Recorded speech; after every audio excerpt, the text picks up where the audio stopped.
Hello विद्यार्थियों, आज हम लोग यहाँ पर बीएससी पार्ट सेकंड का जो अपने पास सेकंड पेपर है अवकल समीकरण और आंशिक अवकल समीकरण,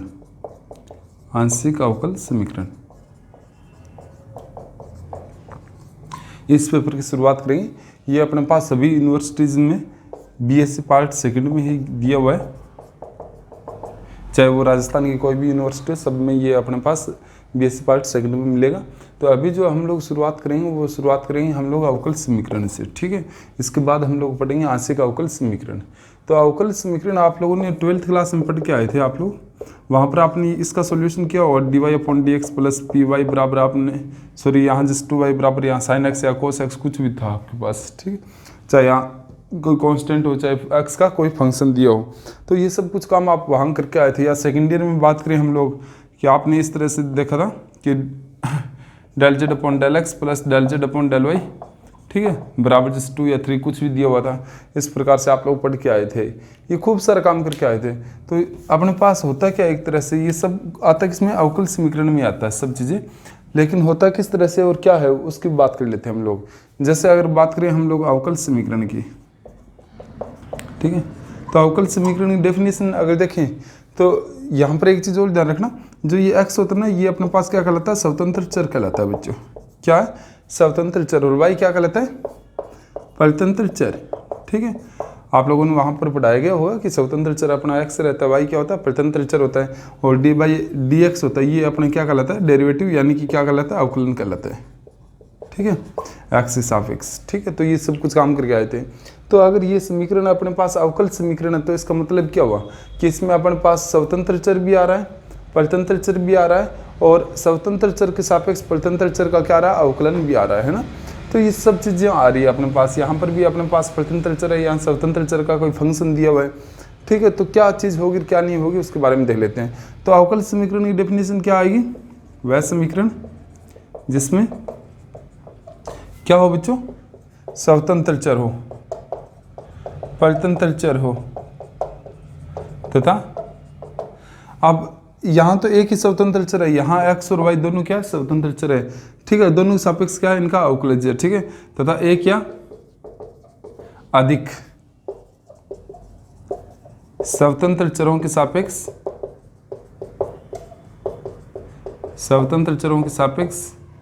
परतंत्र चर के अवकलज विद्यमान हो, ठीक है बच्चों, अवकलज विद्यमान हो, ठीक है, अवकल समीकरण कहलाती है, अवकल समीकरण कहलाती है।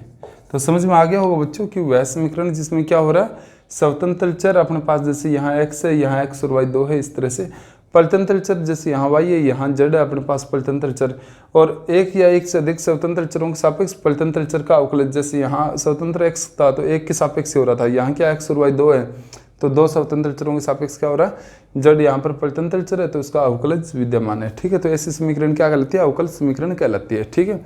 अब अवकल समीकरण दो प्रकार की होती है बच्चों अपने पास। एक तो होते हैं साधारण अवकल समीकरण, जिनको हम लोग साधारणतः अवकल समीकरण ही बोलते हैं, ठीक है, साधारण अवकल समीकरण। और एक होती है अपने पास आंशिक अवकल समीकरण,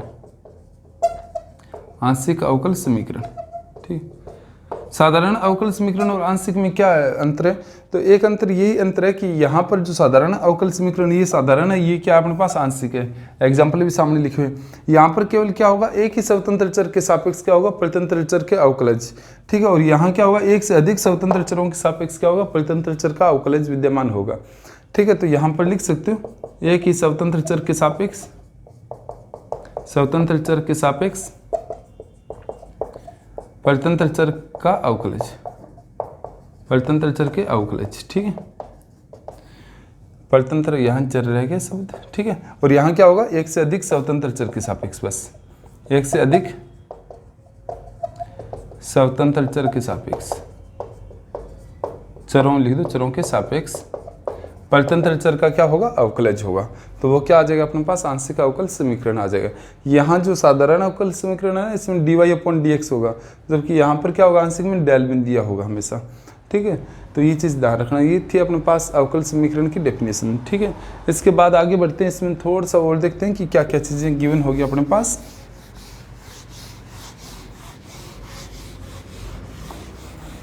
आगे देखिए इसमें, अब जैसे आपने बहुत सारे कुछ पढ़ी होगी, जैसे आपने ये भी पढ़ा होगा d2y/dx² plus 2dy/dx plus 3y बराबर 4 दे दिया होगा, ठीक है।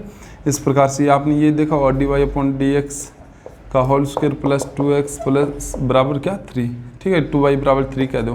तो इस प्रकार से आपको काफ़ी कुछ गिवन होगा, ठीक है, आप लोगों ने देखा भी होगा पहले। तो यहाँ पर अगर एक चीज़ और देखें, जैसे आप लोगों ने किसकी बात कर ली, साधारण अवकल समीकरण और आंशिक अवकल समीकरण की। तो अब इसके बाद चलते हैं कि इनकी जो ऑर्डर क्या रहेगा, ठीक है, order of A differential equation, यानी कि अपने पास क्या है, अवकल समीकरण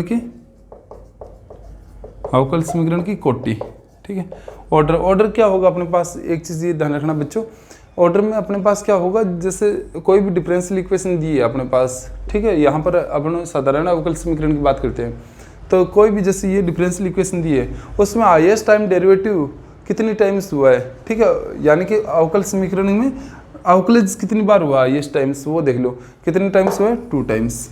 ये इसकी क्या हो जाएगा, ऑर्डर हो जाएगा, ठीक है, यानी 2 टाइम्स हुआ है तो ये क्या रहेगा, इसका ऑर्डर हो जाएगा। इसका ऑर्डर क्या रहेगा 2। इसमें हाईएस्ट टाइम कितनी बार हुआ है, 1 बार हुआ है dy/dx की टर्म में, तो इसका क्या हो जाएगा, ऑर्डर 1 हो जाएगा, ठीक है। तो किसी भी अवकल समीकरण में अपने पास उच्चतम अवकलज की कोटि है ना, ये उच्चतम अवकलज, ये इसकी कोटि कितनी है, 2, ठीक है। तो वो कोटि इसकी क्या कहलाती है, अवकल समीकरण की कोटि कहलाएगी, ठीक है। तो लिख सकते हो किसी अवकल समीकरण में उच्चतम अवकलज की कोटि उस अवकल समीकरण की कोटि कहलाती है, उस अवकल समीकरण की कोटि कहलाती है, ठीक है।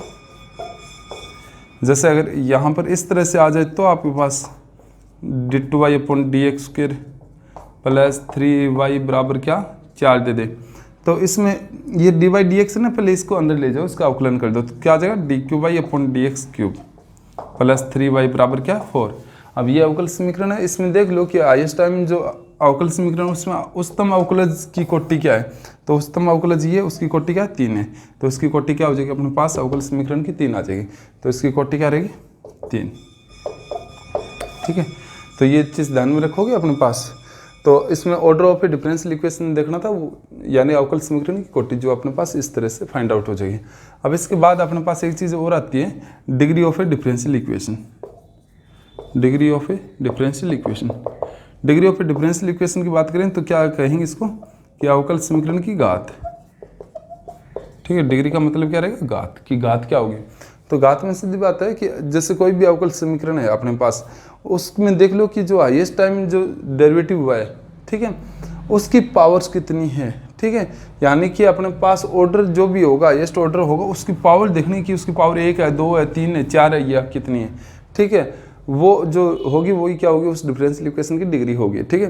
लेकिन इसमें एक शर्त होती है कि जो अपने पास ये अवकल समीकरण है उसमें जितनी भी डेरिवेटिव्स है, क्या चीज़ है, डेरिवेटिव्स, जैसे यहाँ ये डेरिवेटिव, यहाँ क्या ये और ये 2 टर्म्स डेरिवेटिव क्या ये, तो ये जो डेरिवेटिव टर्म है ये क्या रहनी चाहिए अपने पास, एक तो इसकी पावर कभी भी फ्रैक्शनल नहीं होनी चाहिए, जैसे 1/2 3/2 इस फॉर्म में, हमेशा क्या रहना चाहिए, ये हमेशा इंटीजर फॉर्म में पावर्स रहनी चाहिए, ठीक है।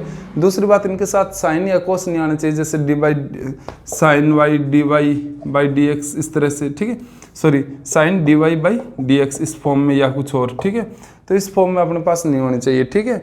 तो इसमें क्या होना चाहिए, पहली बात तो कि ये पूर्ण बीजीय होनी चाहिए, और दूसरी बात इनकी जो पावर है वो हमेशा इंटीजर फॉर्म में होनी चाहिए, ठीक है, वो भी पॉजिटिव, ठीक है, या कह सकते हो कि अपने पास नेचुरल नंबर पावर में होनी चाहिए, कि पावर 0 हो तो अलग चीज़ है, नहीं तो बाकी सब नेचुरल पावर में होनी चाहिए, 1 2 3 4 कुछ भी, ठीक है। अगर नहीं है तो आप इसको कन्वर्ट करो, ठीक है।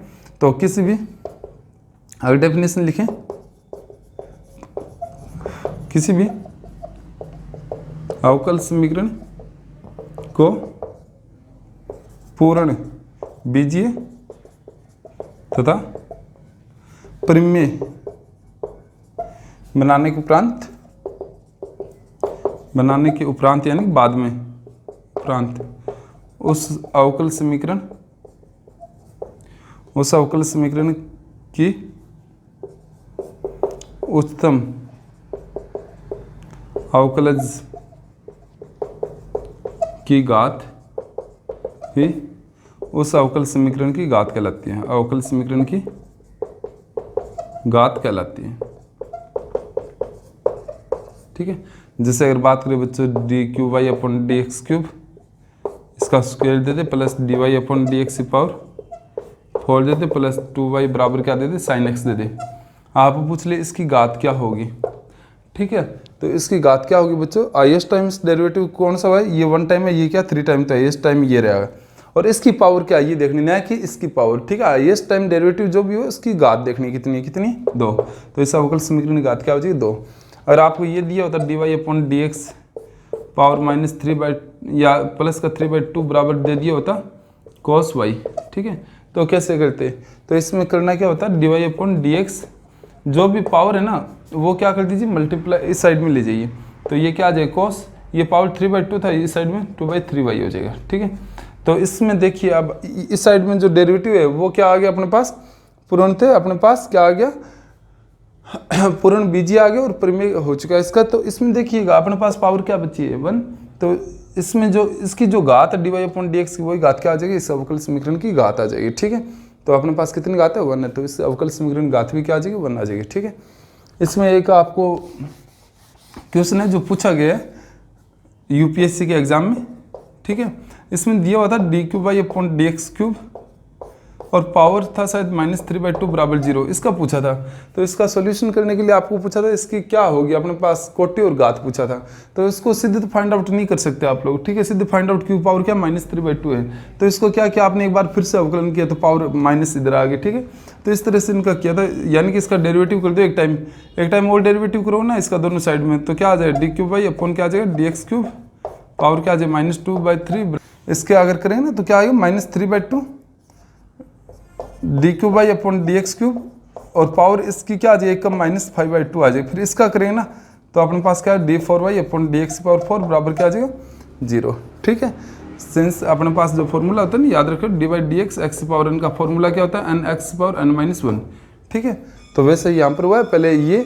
ठीक है, फिर सेम का सेम, फिर इसकी पावर 1 कम किया, फिर इसका दोबारा से इसका खुद का ये हो जाएगा। ठीक है, तो ये चीज़ देखो तो -3/2 तो इधर चला जाएगा, ये क्या आ गया d cube y upon d x cube power क्या आ गया -5/2। ठीक है, d4y अपॉन क्या आ गया डी एक्स पावर 4 बराबर क्या आ गया अपने पास 0। ठीक है, यहाँ से क्या लिख सकते हो इस चीज़ को अपने पास 1 अपॉन फॉर्म में आ जाएगा, 1 अपॉन कितना आ जाएगा d cube y upon d x power ये माइनस का 5/2 d4y अपॉन क्या आ जाएगा डी एक्स पावर 4 बराबर क्या आ गया 0। अब इसको इस साइड में भेज दो, जाने दो चाहे।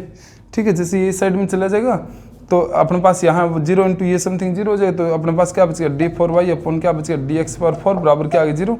अब इसमें बताओ इसकी जो कोटि है वो क्या रहेगी, हाईएस्ट टाइम डेरिवेटिव कितनी बार हुआ है 4 टाइम्स, और घात बताओ इसकी क्या रहेगी, पावर कितनी है इसकी 1, तो घात क्या आ जाए 1। तो ये क्वेश्चन आपको यूपीएससी में पूछा गया था, इस टाइप के क्वेश्चन को आप लोग सोल्व करने का पूरा प्रॉपर ढंग से पता होना चाहिए कि किस हिसाब से इनका सॉल्यूशन होगा। अब इसके बाद आगे देखिएगा अपने पास क्या रहेगा,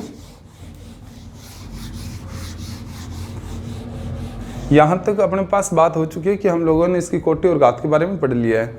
अब इसके बाद अपने पास एक चीज़ और आती है कि अपने पास रैखिक अवकल समीकरण, रैखिक अवकल समीकरण और एक आती है अरैखिक अवकल समीकरण, अवकल समीकरण। तो रैखिक अवकल समीकरण क्या कहती है कि इसमें अपने पास एक तो फर्स्ट ऑर्डर का और फर्स्ट अपने पास क्या रहना चाहिए डिग्री का रहना चाहिए। ठीक है, तो वह अवकल समीकरण पहले डेफिनेशन लिख सकते हो, वह अवकल समीकरण जिसमें, ठीक है, जिसमें अपने पास क्या रहना चाहिए, अपने पास जो dy अपॉन डी एक्स है या कुछ और है, ठीक है, या इससे हाईएस्ट भी हो सकता है, कोई दिक्कत नहीं। वह अवकल देखो अपने पास दो प्रकार की इनकी बात करेंगे रैखिक अवकल। इसके बाद नेक्स्ट हम लोग चर्चा करते हैं किसके, रैखिक अवकल समीकरण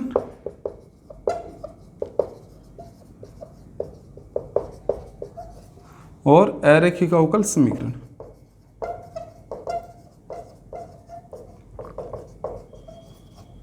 रैखिक अवकल समीकरण में क्या होगा कि वह अवकल समीकरण जिसमें प्रत्येक अवकलज की घात, अवकलज की घात क्या हो बच्चों, 1 हो तथा कोई भी परतंत्र चर तथा उनके अवकलज का गुणन विद्यमान न हो। फॉर एग्जाम्पल देखिए बच्चों, ये क्या करना चाहता है, जिससे अपने पास कोई भी अवकल समीकरण ले रहे हो dy/dx, तो इसकी पहली बात तो इसने ये कहा है कि इसकी घात हमेशा क्या रहनी चाहिए, डेरिवेटिव की हमेशा 1 रहनी चाहिए। दूसरी बात, कोई भी अगर जैसे यहाँ परतंत्र चर कौन है, y, और साथ में इनके अवकलज, यानी कि ये टर्म नहीं होनी चाहिए, जैसे y dy/dx इस टाइप से दे दे, ये नहीं होनी चाहिए, ठीक है, क्योंकि ये क्या नहीं होनी चाहिए, विद्यमान नहीं होनी चाहिए, ठीक है। इसके अलावा आप जैसे 2y बराबर sin x ये दे दिया, तो ये क्या आ जाएगा अपने पास, रेखिक आ जाएगा, ठीक है। इस तरह से आप लोग लिख सकते हो, ठीक है, प्लस 6 dy/dx प्लस 2y बराबर क्या हो, 3 दे दिया, ठीक है। तो इसमें क्या अपने पास इनके अवकलज की, प्रत्येक अवकलज की घात देख लो, अपने पास 1 है, ठीक है, और साथ में परतंत्र चर और उनके अवकलज का गुणन है वो कहीं भी विद्यमान नहीं है, y इंटू यहाँ डेरिवेटिव साथ में कहीं नहीं है, ठीक है। और एक इसके अलावा आती है अपने पास अरेखिक अवकल समीकरण, तो इसका तो सीधे पता चलता है कि अपने पास जो रेखिक नहीं है वो सारी अवकल समीकरण कौन सी होगी, अरेखिक होगी। जैसे dy/dx का होल स्क्वायर प्लस 2y बराबर क्या दे दे, cos x दे दे, तो यहाँ क्या आ गया, स्क्वायर आ गया, तो ये क्या हो जाएगी, अरेखिक हो जाएगी। या फिर y dy/dx प्लस 3, ठीक है, y स्क्वायर बराबर क्या आ जाए, cos x आ जाए, इस टाइप से, यानी कि अपने पास इस टाइप से कोई भी चीज़ें दे दे, ठीक है, तो वो सारी किस्म आ जाएगी, अरेखिक अवकल समीकरण में आ जाएगी, ठीक है। तो रेखिक और अरेखिक आपको ध्यान में रखना है कि किस हिसाब से होता है। इसके बाद में चर्चा करते हैं हम लोग, अब कुछ एक सॉल्यूशन देख लेते हैं, जिससे अपने पास सॉल्यूशन क्या क्या होते हैं। जैसे एक जनरल सॉल्यूशन होता है, ठीक है, क्या आता है बच्चों, जनरल सॉल्यूशन, ठीक है, यानी कि इनको बोलते हैं व्यापक हल, ठीक है। तो कोई भी अवकल समीकरण है अपने पास, जैसे कोई भी अवकल समीकरण दी हुई है, वो जितने अपने पास कोटि की होती है ना, उतनी क्या होते हैं, उसमें अपने पास कांस्टेंट होते हैं, ठीक है।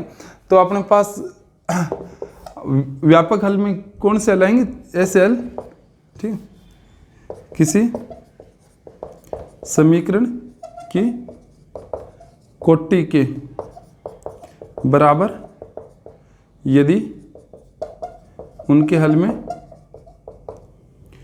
बराबर यदि, यानी कोई भी अवकल समीकरण है, ठीक है, यहाँ सॉरी अवकल समीकरण लिखिए कि कोई भी अवकल समीकरण है उसकी जितनी कोटि है उसके बराबर यदि उनके हल में, ठीक है, स्वतंत्र चर विद्यमान हो, जैसे C1 C2 ये सारे विद्यमान हो,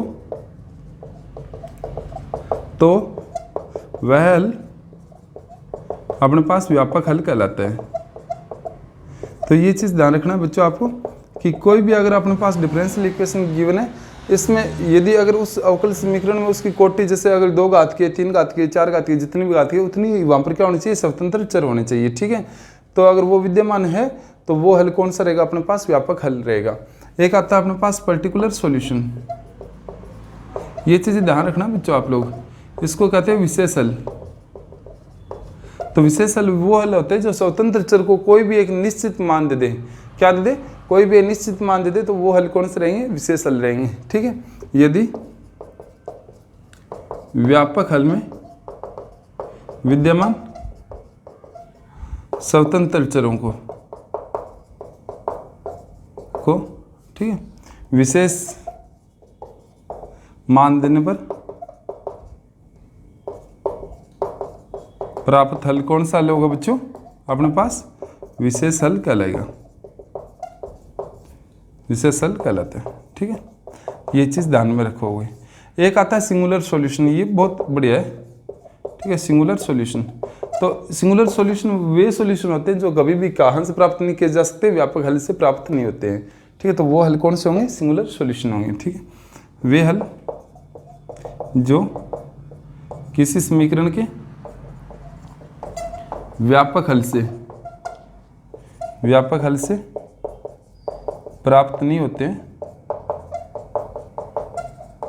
ठीक है, विचित्र हल कहलाते हैं। इनको हिंदी में बोलते हैं विचित्र हल। तो इनको क्या कहते हैं बच्चों, हम लोग विचित्र हल कहते हैं, ठीक है। यदि अगर कोई भी समीकरण है उसमें जितने भी अपने पास हल है वो कभी भी कहाँ से प्राप्त नहीं होते, व्यापक हल से प्राप्त नहीं होते। तो ऐसे हल है वो क्या कहलाते हैं अपने पास, विचित्र हल कहलाते हैं। तो ये चीज़ आप ध्यान रखो, 3 प्रकार के अपने पास सॉल्यूशन है, ठीक है। अब बच्चों एक चीज़ और ध्यान रखो आप लोग कि अगर आपको कहीं भी जैसे कोई भी समीकरण दे दे, वहाँ से अगर आपको इस किताब में हम 2 प्रकार के सॉल्यूशन पढ़ेंगे, तो अगर एक सॉल्यूशन वो होगा जहाँ पर आपको अवकल समीकरण दी होगी, क्या दी होगी, अवकल समीकरण दी होगी और उसका क्या पूछा जाएगा, हल पूछा जाएगा, ठीक है। और सेकंड चीज़ अपने पास रहेगी कि अपने पास कोई भी समीकरण दी होगी तो उससे किसका निर्माण करवाएगा, वो अवकल समीकरण का। तो पहला चैप्टर जो आज पढ़ेंगे उसमें अपने पास सीधा समीकरण दिया होगा और उससे किसका निर्माण करेंगे हम लोग, अवकल समीकरण का निर्माण करेंगे। जैसे अगर एग्जाम्पल के तौर पर कोई भी क्वेश्चन उठा लें, ठीक है, जैसे किताब बुक्स में से कोई क्वेश्चन उठा लेते हैं।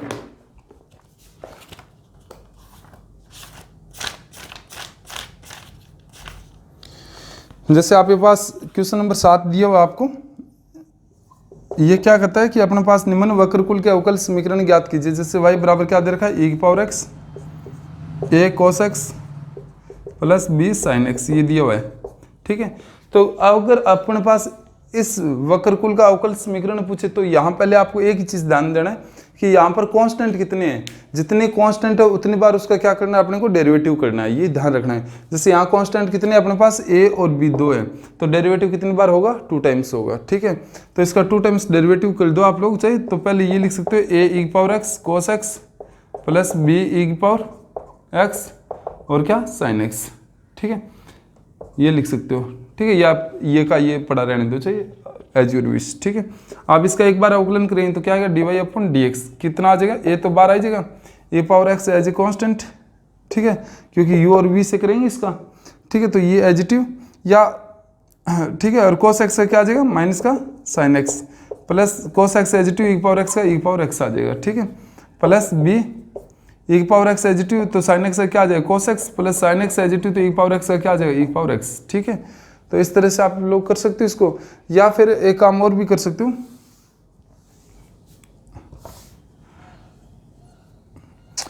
क्वेश्चन नंबर 7 जो आपको एक क्वेश्चन है, क्वेश्चन नंबर 7 जो आपको दे रखा y बराबर e power x a cos x plus क्या b sin x। तो अगर इस समीकरण से अपने को अवकल समीकरण का निर्माण करना है तो अपने को क्या करना है, जितने अचल दिए हुए हैं, जैसे यहाँ कितने a और b 2 है, उतनी बार उसका क्या करना है, डिफरेंशिएशन करना है, ठीक है। फिर अपने को a और b जो अचल दिए हुए हैं उनको क्या करना है, वहाँ से रिमूव करना, बस यही काम रहता है अवकल समीकरण का निर्माण करने में। तो इसका एक बार अवकलन करो, dy अपॉन क्या आ जाएगा, dx बराबर क्या आ जाएगा, e पावर x, इसका अवकलन करेंगे क्योंकि u इसको मानो v इसको मानो, तो u और v से कर दे तो ये एजिटिव, इसका करेंगे तो क्या आ जाए, minus a sin x plus b cos x, ठीक है। फिर प्लस ये एजिटिव a cos x प्लस क्या आ जाएगा, b sin x, फिर e पावर x का अवकलन क्या आएगा, e पावर x खुद आ जाएगा, ठीक है।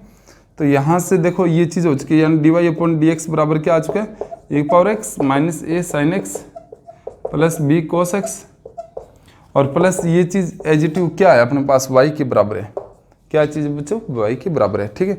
अब अगेन इसका कर दो dy अपॉन dx स्क्वायर, तो वही पहले इसका करेंगे तो क्या आएगा, a और u और v से हो जाएगा, तो e पावर x एजिटिव, इसका करेंगे तो क्या आ जाए, माइनस a को sin x का cos x और cos x का क्या आएगा, माइनस sin x, तो माइनस साइन आ जाएगा, ठीक है, प्लस फिर ये एजिटिव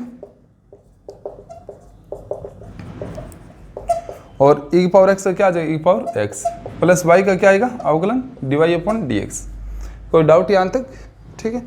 अब यहाँ से जैसे अगर माइनस कॉमन ले लेते हो बच्चों तो अपने पास क्या आएगा, e power x a cos x plus b sin x बचेगा, और ये क्या e power x a cos x plus b sin x। तो एक तरह से ये माइनस कॉमन लेने के बाद क्या बच गया, y बच गया, ठीक है। प्लस ये अपने पास देखो क्या चीज़ है अपने पास, minus a sin x plus b cos x और इंटू क्या e power x plus dy upon क्या अपने पास dx है। ये किसके बराबर आ रहा है बच्चों, dy अपॉन dx स्क्वायर के। तो यहाँ से dy अपॉन dx स्क्वायर बराबर देखो बच्चों माइनस y प्लस ये चीज़ देखिए क्या चीज़ है, आपको क्या दिखाई दे रही है, e power x minus a cos x plus b sin x, ये तो है।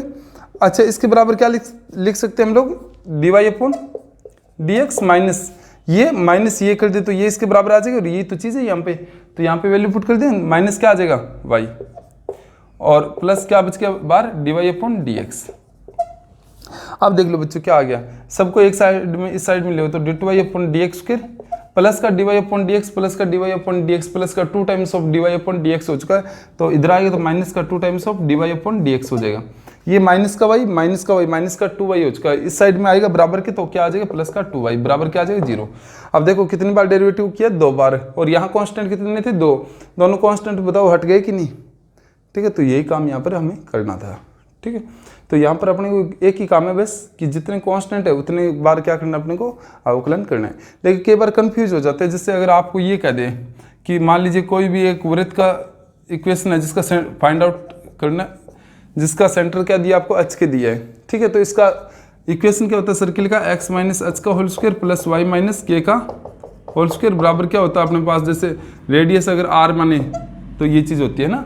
यहाँ पर कांस्टेंट कितने सर h k और r 3 है, नहीं 2 ही होते हैं यहाँ। कैसे, ये जो r स्क्वायर होता है ना ये कुछ नहीं होता, ये क्या होता है अपने पास h square plus k square होता है। क्या होता है h square plus k square होता है। तो कांस्टेंट कितने हैं h और k 2 ही तो है एक तरह से देखोगे तो अपने पास यहाँ 2 टाइम्स डेरिवेटिव करके और h और k का मान क्या करना है यहाँ से रिमूव कर देना है, ठीक है। तो ये काम होता है यहाँ पे। इसके अलावा कुछ और क्वेश्चन देखते हैं।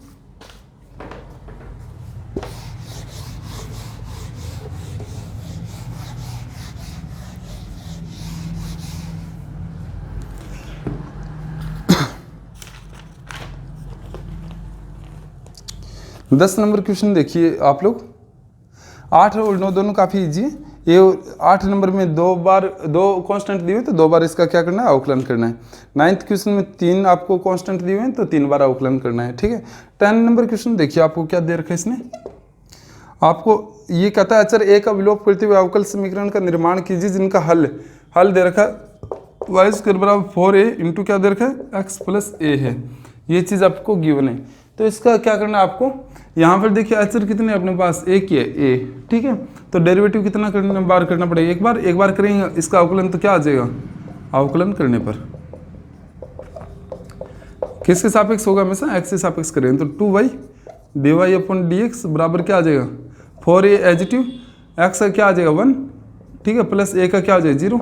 तो ये आ गया, यहाँ से 2 से 2 कैंसिल आउट कर देंगे, ठीक है। यहाँ 2 है तो यहाँ क्या बच गया 2, तो 2a आ गया कि नहीं, a बराबर क्या आ गया, ये 2 इसके नीचे आ जाए तो y/2 dy/ क्या आ गया dx। और अब अपने को समीकरण 1 से a रिमूव करना है तो एक ही जगह क्या पुट कर देंगे ये वैल्यू, ठीक है। सो वाई स्क्वायर बराबर क्या आ जाएगा 4, एक ही जगह क्या आ जाएगा y/2 dy/dx और यहाँ x प्लस एक ही जगह क्या y/2 dy/dx, ठीक है। यहाँ से क्या आ गया वाई स्क्वायर बराबर ये कैंसिल आउट तो 2y dy/dx और साथ में गुणा में क्या है x प्लस y/2 dy/dx, ठीक है। आगे इसका गुणा और करना चाहो तो कर सकते हैं, नहीं छोड़ दो यहीं पर, ये आपका क्या हो जाएगा सॉल्यूशन हो जाएगा। तो इस तरह से आपकी ये क्वेश्चन है। नेक्स्ट क्वेश्चन देखिए अपने पास क्या दे रखा है, उस वर्तकुल का समीकरण ज्ञात कीजिए जिसका केंद्र वाई एक्सिस पे हो तथा एक्स एक्सिस को स्पर्श करता हो। यानी 11 नंबर क्वेश्चन है। ये क्या कहता है कि अपने पास उस वर्तकुल का इक्वेशन फाइंड आउट करना है जिसका केंद्र कहाँ पे हो बच्चों, वाई एक्सिस, यानी कि ये अगर एक्स एक्सिस है ये वाई एक्सिस है तो केंद्र क्या है अपना वाई एक्सिस पे। वाई एक्सिस पे 0 और k मान लेते हैं, ठीक है। और इनका एक्स एक्सिस को वो क्या करता हो टच करता हो, यानी कि इस टाइप से हो, यानी कि ये आ रहा है ना इस तरह से, तो वो एक्स एक्सिस पे यहाँ से टच करता हो जाएगा इसको, ठीक है, ये वाला, यानी इस टाइप से होगा वो,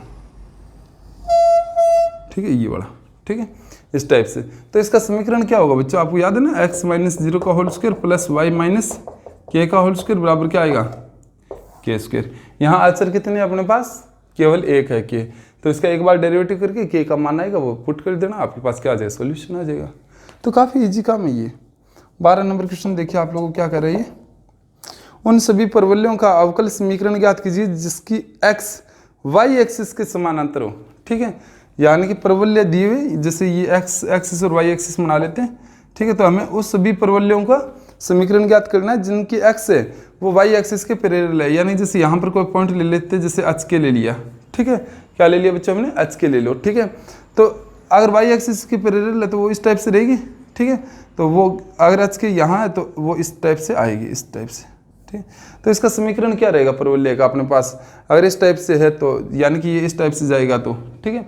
तो इसका समीकरण क्या रहेगा, x माइनस एच का होल स्क्वायर बराबर, अगर लेट्स रेक्टम 4a मानते ना बिलम तो क्या आ जाएगा 4a इंटू वाई आता है, वाई माइनस क्या आ जाएगा अगर h के पॉइंट ले रहे हो तो यहाँ कांस्टेंट कितने अपने पास h a और कौन सा k, 3 बार है, तो 3 बार इसका जैसे अवकलन करोगे तो 3 बार अवकलन करोगे तो ये यहीं तक जाएगा d cube y upon d x cube तक, बराबर क्या आ जाएगा 0। ठीक है, 3 बार डेरिवेटिव करके देखना ये चीज़ आ जाएगी बराबर 0।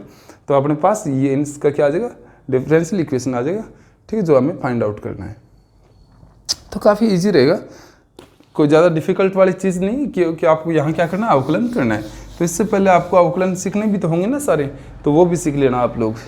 ठीक है, 13 नंबर क्वेश्चन क्या कह रहा है आपने को, देखिएगा 13 लास्ट क्वेश्चन है।